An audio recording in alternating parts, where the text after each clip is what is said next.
In 1492, two vastly different worlds stood on the brink of a monumental collision that would forever alter the course of human history. Picture this: on one side, a Europe emerging from the Middle Ages, driven by dreams of gold and spices, and on the other, vibrant civilizations that had flourished for millennia in complete isolation. But here's where our story takes an unexpected turn. Recently unearthed documents from the Vatican archives have revealed something extraordinary: a calculated master plan that began decades before Columbus ever set foot on his famous ships. These ancient parchments tell a tale of intrigue that stretches far beyond what our history books have taught us. Deep within the torchlit chambers of medieval European courts, a web of conspiracy was being woven by powerful monarchs, influential popes, and master navigators. They weren't just planning voyages, they were orchestrating what would become the most significant redistribution of wealth and power in human history. Imagine secret meetings in dimly lit monastery corridors, coded messages passed between royal courts, and maps deliberately kept hidden from public view. The documents suggest that Columbus wasn't merely an ambitious explorer. He was part of a carefully orchestrated plan that had been in motion since the mid-1400s. The Vatican's involvement went far deeper than merely drawing lines on maps or blessing voyages. This isn't just another story about the discovery of the Americas. This is a tale of power, ambition, and a conspiracy so vast it shaped the modern world as we know it. The evidence points to a masterful chess game played across decades, where kings and queens were mere pieces in a grand design that would transform not just two continents, but the entire global order. This incredible story is about to unveil one of the greatest secrets of the modern age.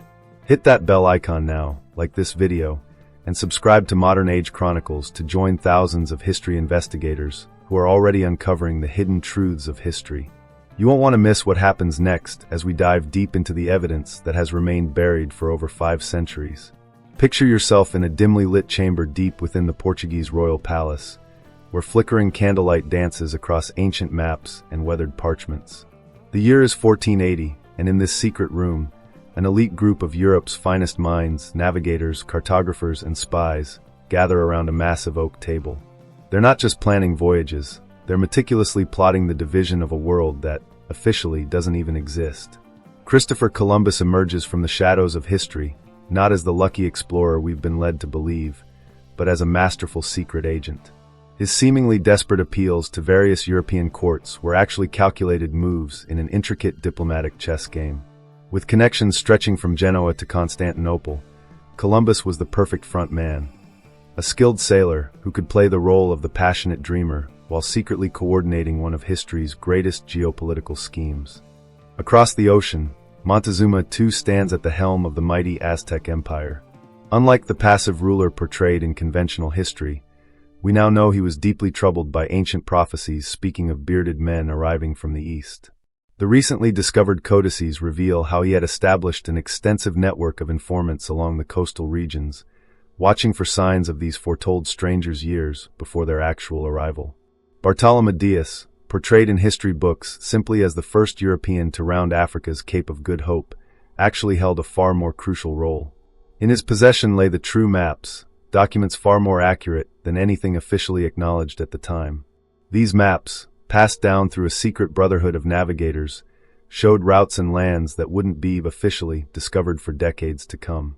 Queen Isabella of Castile wasn't merely a generous patron of exploration. She was a brilliant strategist who recognized that the future of global power would be decided not in Europe's courts, but across vast oceans. While appearing to gamble her crown jewels on a foolhardy expedition, she was actually executing a carefully calculated plan decades in the making. Her seemingly rash support of Columbus's voyage was, in fact, the culmination of years of secret diplomatic negotiations and hidden intelligence gathering. The air in that Portuguese secret chamber was thick with ambition and possibility. As these master strategists huddled over their maps, they weren't just drawing lines across empty oceans, they were drafting the blueprint for a new world order.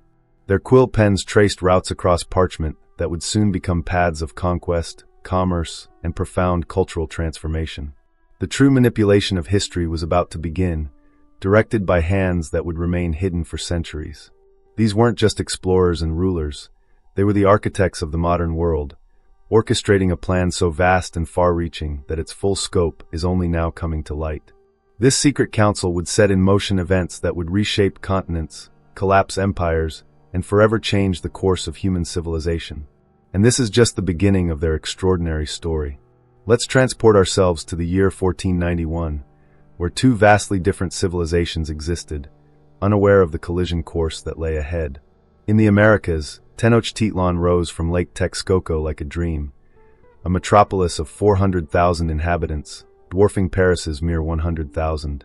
Imagine floating gardens stretching for miles, grand pyramids piercing the sky, and a complex network of canals that would put Venice to shame.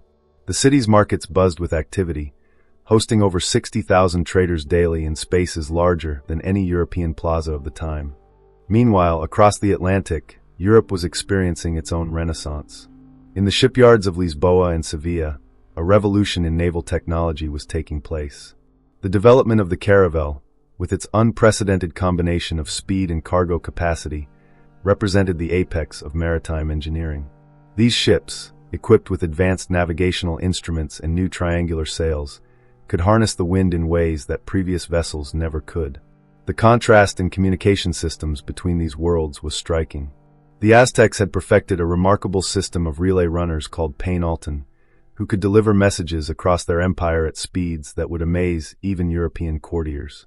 A message could travel from the Gulf Coast to Tenochtitlan in less than 24 hours, a journey that would take European messengers on horseback several days.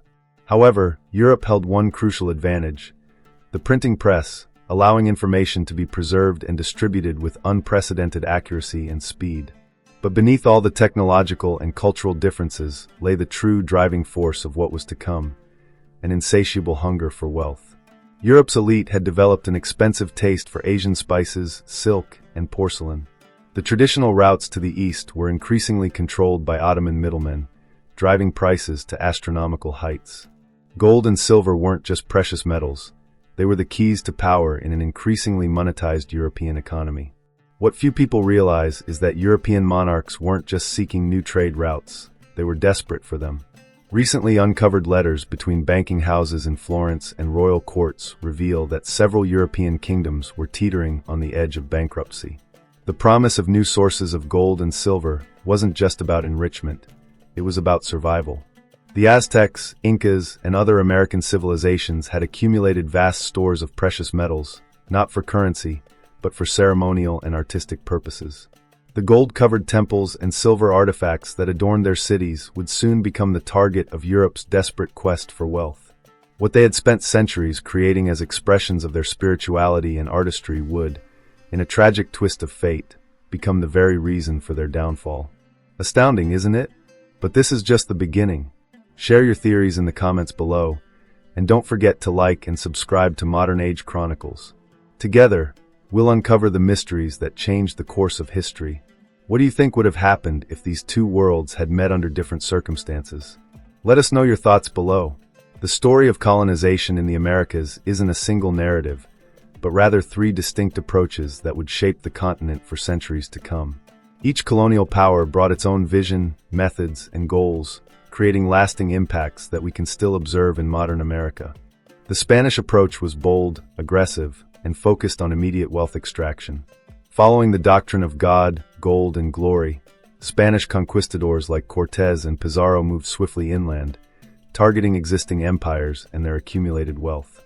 Their system was built on three key pillars.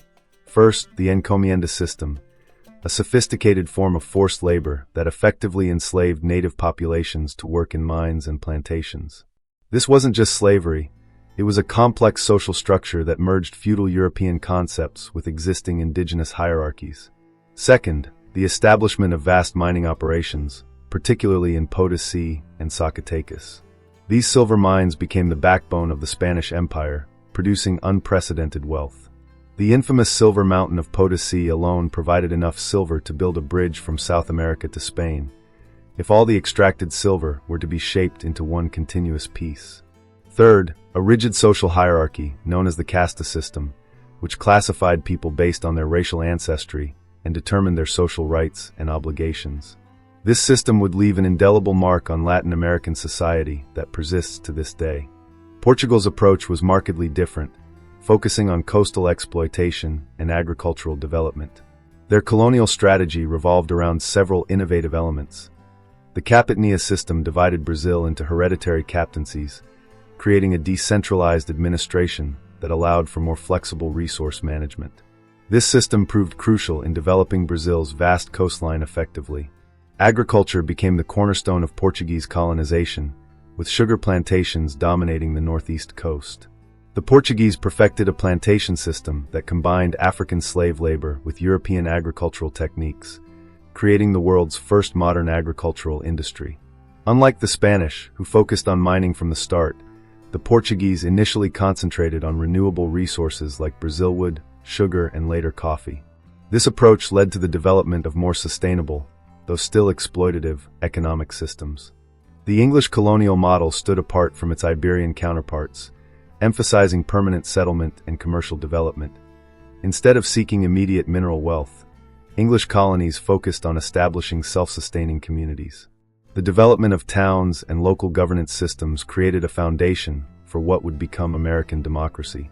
The English introduced the joint stock company model to colonization, with ventures like the Virginia Company creating a new form of colonial enterprise that combined private initiative with national interests.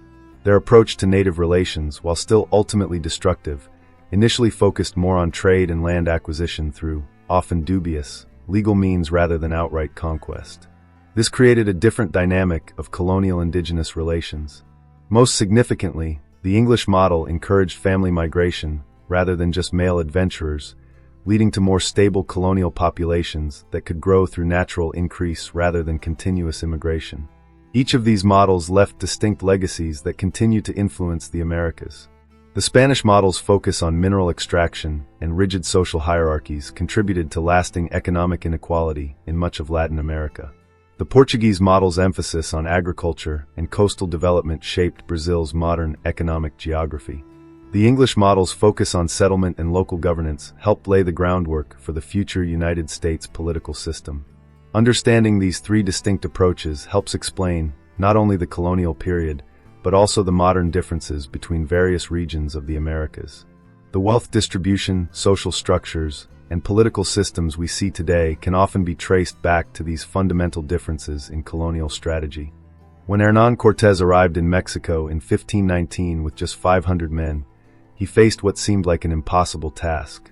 The Aztec Empire boasted a population of approximately 11 million people, with their magnificent capital Tenochtitlan housing more inhabitants than any European city at the time. While traditional narratives often focus on Spanish military superiority, horses, and steel weapons, the true destroyer of the Aztec Empire came in a form that no one could see or fight against: disease. The devastating smallpox epidemic that swept through the Aztec Empire from 1519 to 1520 would prove to be more lethal than any weapon in the Spanish arsenal. This microscopic invader, carried unwittingly by an African slave in Cortés's expedition named Francisco de Eguía, would unleash unprecedented devastation. Within just 1 year, the disease killed an estimated 1/3 of the Aztec population, including much of the empire's leadership. The Aztecs called this mysterious illness Cocolitli, meaning pest in Nahuatl. Its effects were horrifying. Victims would develop high fevers, severe body aches, and the characteristic pustules that would cover their entire body. Without any natural immunity to this European disease, entire Aztec communities were decimated. The psychological impact was perhaps even more devastating than the physical toll. The Aztecs had never encountered anything like this before, and many interpreted it as a sign that their gods had abandoned them. What makes this particularly tragic is that this was just the first wave. Over the next 60 years, successive epidemics of smallpox, measles, and typhus would reduce the indigenous population of central Mexico by an estimated 90%. This phenomenon, known as the Great Dying, represents the largest demographic disaster in human history. The timing of the initial smallpox epidemic proved crucial to the Spanish conquest. It struck just as the Aztecs had driven Cortés and his men from Tenochtitlan in the famous Noche Triste, Sad Night. When the Spanish returned to lay siege to the city, they found a population devastated by disease, with their military and political leadership in chaos. The mighty Emperor Cuitlahuac himself had succumbed to smallpox after ruling for only 80 days. This biological catastrophe had far-reaching implications beyond just military conquest. The massive population decline created a labor vacuum that would eventually be filled by enslaved Africans, fundamentally altering the demographic makeup of the Americas. The collapse of indigenous social structures made it easier for the Spanish to impose their own systems of governance and religion.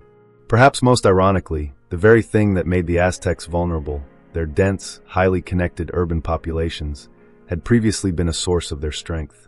The efficient communication networks and close-knit communities that had helped build their empire became highways for disease transmission, turning their greatest achievements against them.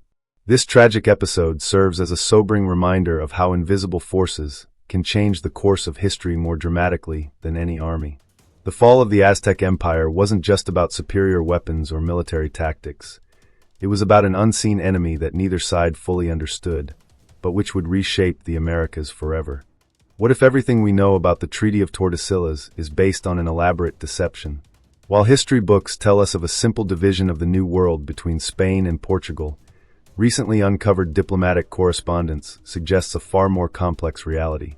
Portuguese navigators had already secretly mapped much of Brazil's coastline years before the treaty was signed. The seemingly arbitrary line of demarcation, at 370 leagues west of the Cape Verde Islands, wasn't arbitrary at all. It was precisely calculated to include Brazilian territory that Portugal already knew existed. The treaty itself may have been a masterful piece of misdirection. While other European powers focused on the apparent Spain-Portugal division, both nations were quietly establishing trade routes and secret colonies well beyond their designated territories.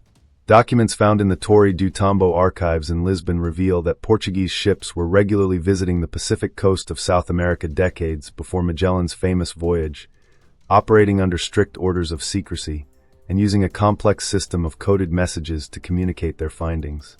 The Mayan prophecies about the arrival of bearded men from the east have long been dismissed as post-conquest fabrications or vague predictions. However, recent analysis of Dresden Codex astronomical tables shows something remarkable. The Maya had calculated with astonishing precision the cyclical patterns of Atlantic weather systems that would eventually guide European ships to their shores. Their prophecies weren't just spiritual predictions, they were based on sophisticated scientific observations. Even more intriguing are the recently discovered glyphs at the Temple of the Inscriptions in Palenque. These writings describe not just the physical appearance of the coming invaders, but specific details about their ships, including the crucial detail of triangular sails, a technology unique to European caravels. How could they have known these details centuries before first contact? The official narrative portrays Jesuit missions as simple religious outposts focused on converting indigenous peoples. However, a deeper investigation reveals a vast intelligence-gathering network that operated across both Spanish and Portuguese territories. The Jesuits weren't just priests, they were the world's first systematic anthropologists and linguists, creating detailed records of indigenous languages, customs, and knowledge. Secret correspondence between Jesuit leaders and European courts shows that their missions served as strategic information hubs. They mapped resources, documented trade routes, and even conducted early geological surveys. Their extensive library system, rather than just preserving religious texts, was actually part of a sophisticated knowledge management network that rivaled modern intelligence agencies in its scope and efficiency. The Vinland map controversy is just the tip of the iceberg. Recent analysis of the Piri Reis map, created in 1513, shows details of the Antarctic coastline that shouldn't have been possible to know at that time. But even more intriguing are the Portuguese cartographic documents known as Cartas Secretas, secret maps that were deliberately kept hidden in royal archives. These maps show remarkable accuracy in depicting South American coastlines years before their official discovery. The most controversial of these is the Covilcana map, dated 1475, which shows clear details of the Brazilian coastline nearly 25 years before Cabral's official discovery. Advanced analytical techniques have confirmed the map's age, raising profound questions about pre-Columbian transatlantic contact. Modern examination of indigenous Amazonian maps has revealed another layer of mystery. These maps, preserved on pottery and rock art, show geographical knowledge that extends far beyond what should have been possible for isolated communities. Some depict river systems with such accuracy that modern satellite imagery has only recently confirmed their precision. The Vatican archives contain numerous maps that have never been made public, with some dating back to the early 1400s. Scholars who have managed to glimpse these documents report seeing details of American coastlines that officially wouldn't be mapped for decades. The Church's explanation that these are merely speculative drawings is contradicted by their remarkable accuracy when compared to modern maps. This web of mysteries suggests that the traditional narrative of America's discovery may be far from complete. Whether through ancient knowledge, secret expeditions, or hidden networks of information exchange, the story of early American exploration appears to be far more complex than conventional history suggests. These mysteries don't just challenge our understanding of the past. They force us to reconsider the very nature of human exploration and knowledge exchange in the pre-modern world. Modern forensic analysis of Columbus's letters has revealed startling insights into the great explorer's true mission. Using advanced handwriting analysis and spectrographic ink examination, researchers have uncovered multiple versions of the same letters, each telling slightly different stories. The most intriguing discovery comes from his 1493 letter to Luis de Santangel. Microscopic analysis reveals subtle alterations in the original text, suggesting deliberate editing before its wider circulation.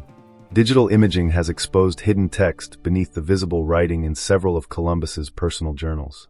These underlying messages, written in a different hand, indicate that his reports were carefully crafted propaganda pieces rather than simple accounts of discovery. The consistent variations between his private journals and public letters suggest a coordinated effort to control information about the New World. Most revealing are the mathematical annotations in the margins of his navigation logs.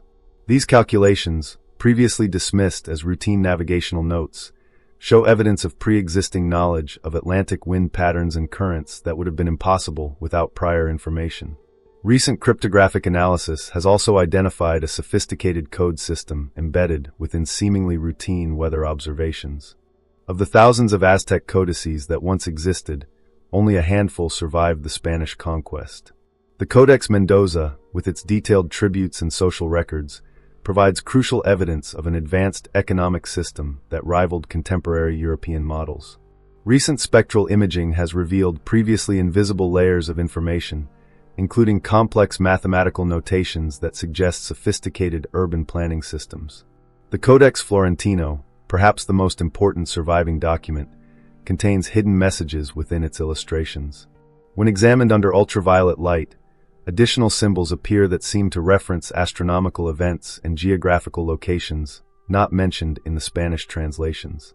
These findings suggest that native scribes were secretly preserving knowledge, even as they appeared to cooperate with Spanish chroniclers.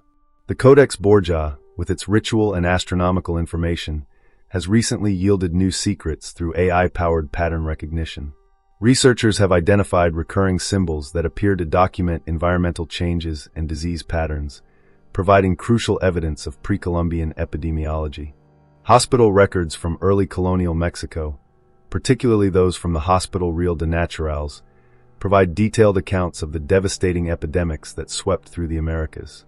These medical documents, written by both Spanish physicians and indigenous healers, offer precise descriptions of symptom progression and mortality rates that help us understand the impact of European diseases on native populations. Recently discovered records from Franciscan monasteries reveal systematic documentation of population changes in indigenous communities. These records, cross-referenced with modern epidemiological models, suggest that the spread of diseases was far more complex than previously thought, with evidence of deliberate quarantine attempts by some indigenous groups. The Torre do Tombo archives in Lisbon house a collection of classified maritime charts known as the Cartas Prohibidas, forbidden maps. These maps, created between 1500 and 1530, show detailed knowledge of South American coastal features that wouldn't be officially discovered for decades. Advanced dating techniques have confirmed their age, while modern satellite comparison shows their remarkable accuracy. Particularly significant is the São Vicente chart of 1502, which contains detailed soundings of Brazilian harbors that would have required extensive prior exploration to compile. The map's level of detail suggests years of systematic coastal surveys before Brazil's official discovery. Infrared analysis has revealed hidden notations about gold deposits and indigenous populations, indicating that Portuguese explorers had extensive knowledge of interior regions long before officially acknowledging them. The Teixeira Albernaz Atlas, long considered a 17th century work, has recently been shown to incorporate information from much earlier sources. Hidden watermarks and paper analysis suggest that some of its content dates back to the 1470s, decades before Columbus's voyage. The atlas contains accurate depictions of Caribbean currents and wind patterns that would have been crucial for transatlantic navigation. When these various sources are analyzed together, a compelling picture emerges of deliberate information control during the Age of Discovery. The discrepancies between official records and these primary sources suggest a vast system of classified knowledge that shaped the course of colonial expansion. AI analysis identifying patterns in seemingly unrelated documents, our understanding of this crucial period continues to evolve. These discoveries not only challenge traditional historical narratives, but also provide crucial insights into how information was controlled and manipulated during one of history's most significant periods of global change. The evidence suggests that the European discovery and colonization of the Americas was far more planned and coordinated than previously acknowledged, with various powers maintaining extensive secret knowledge while publicly presenting a different narrative. This sophisticated system of information control helped shape the political and economic structures that would define the colonial period and beyond. The collision between the old and new worlds triggered unprecedented transformations that would reshape human civilization. The most dramatic and immediate impact was demographic. The Americas experienced the largest population collapse in human history, with estimates suggesting that 90% of the indigenous population perished within a century of European contact. This catastrophic decline, primarily driven by disease, transformed the Americas from a densely populated continent to one that appeared largely empty to European eyes.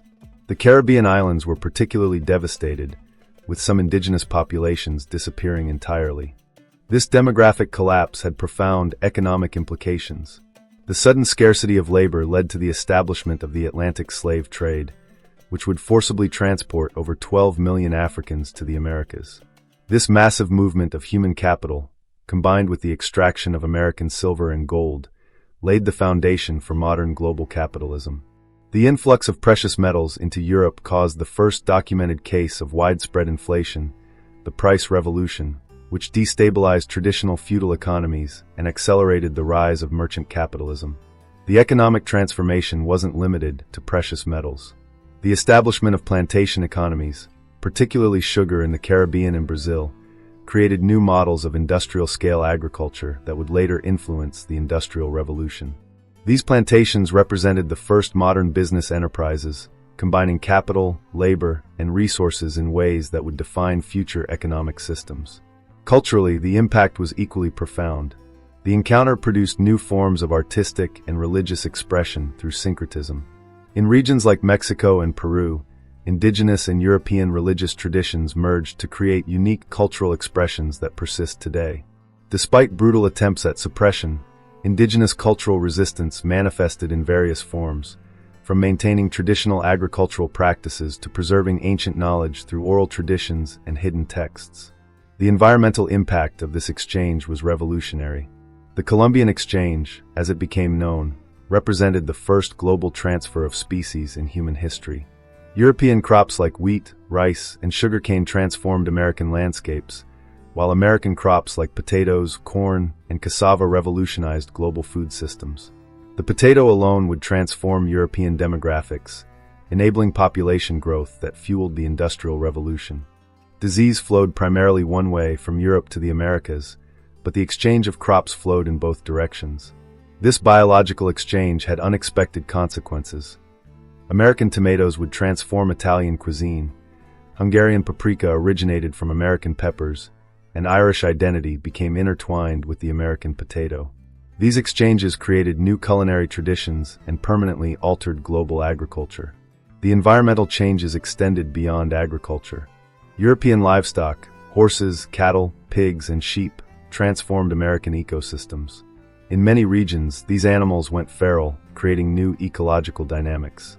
The transformation of vast forests into plantations and grazing lands marked the beginning of large-scale environmental modification that continues to influence global climate patterns.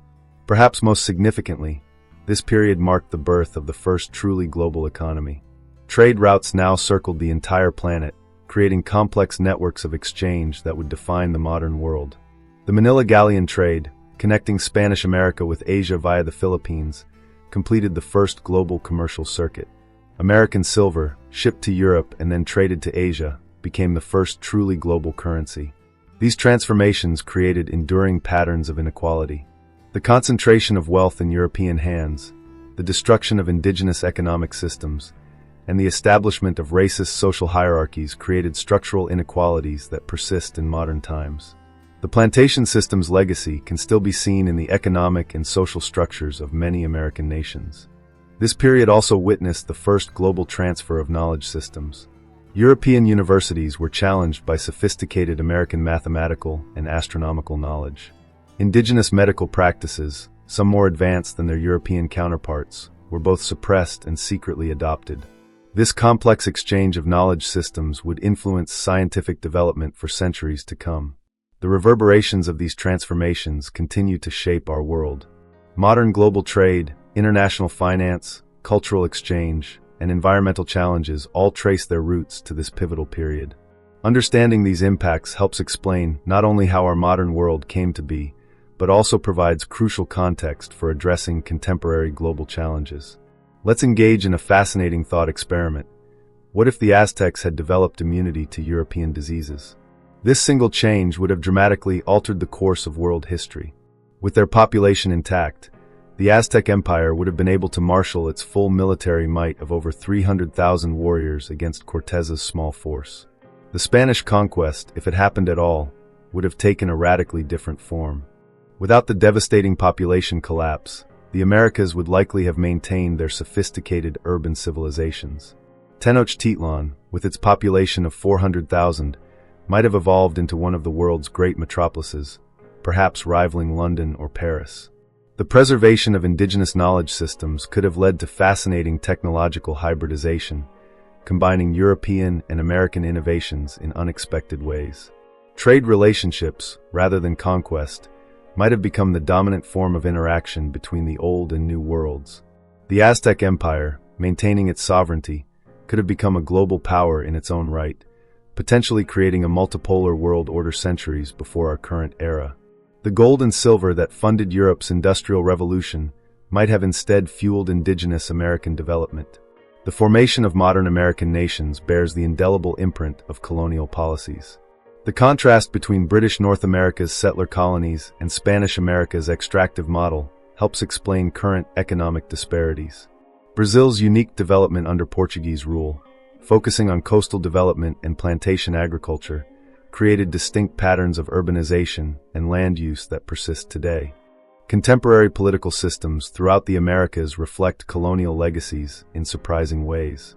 The United States federal system evolved from British colonial administration practices, while Latin America's tendency towards centralized government mirrors Spanish colonial structures. Even modern presidential systems across the Americas show traces of colonial viceregal governance.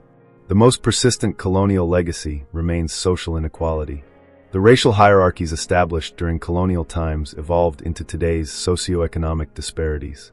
Countries with the strictest colonial caste systems often show the highest modern inequality levels.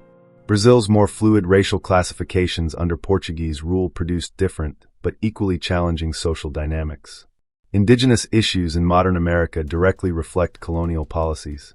Areas where indigenous populations maintain some autonomy, like parts of Mexico or the Andean region, show stronger indigenous political movements today. In contrast, regions that experience complete colonial displacement, like the Caribbean or Eastern United States, face different challenges in indigenous rights and recognition. Language patterns in the Americas reveal colonial influences, with English, Spanish, and Portuguese dominating official communications. However, indigenous languages persist as important cultural repositories, with countries like Paraguay maintaining indigenous languages as official alongside European ones. The economic relationships established during colonial times continue to influence modern trade patterns. Many American nations remain primary resource exporters, a role established during colonial times. The North-South economic divide in the Americas largely follows colonial administrative boundaries. Urban development patterns throughout the Americas reflect colonial city planning. Spanish grid systems remain visible in Latin American cities, while British informal development patterns characterize many North American urban areas. The location of major cities often corresponds to colonial administrative centers. Environmental management challenges often trace back to colonial practices. The plantation system's environmental impact continues to affect soil quality and biodiversity. Mining regions first exploited in colonial times still grapple with environmental degradation centuries later. Educational systems across the Americas show colonial influences in their structure and focus. The contrast between British America's emphasis on practical education and Spanish America's theoretical focus continues to influence educational philosophies. Modern agricultural practices often reflect colonial patterns. Regions dominated by plantation agriculture during colonial times often maintain large-scale farming, while areas of smaller colonial holdings show more diverse agricultural patterns. These legacies demonstrate how deeply colonial systems shaped the modern Americas.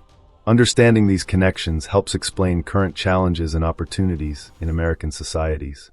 From economic structures to cultural practices, the colonial period's influence continues to shape life throughout the Americas. Join us next time for more fascinating revelations about the modern age. Like this video, hit the notification bell, share it with fellow history enthusiasts, and subscribe to Modern Age Chronicles to ensure you don't miss any historical revelations. The past is full of surprises, and together, we're uncovering them all.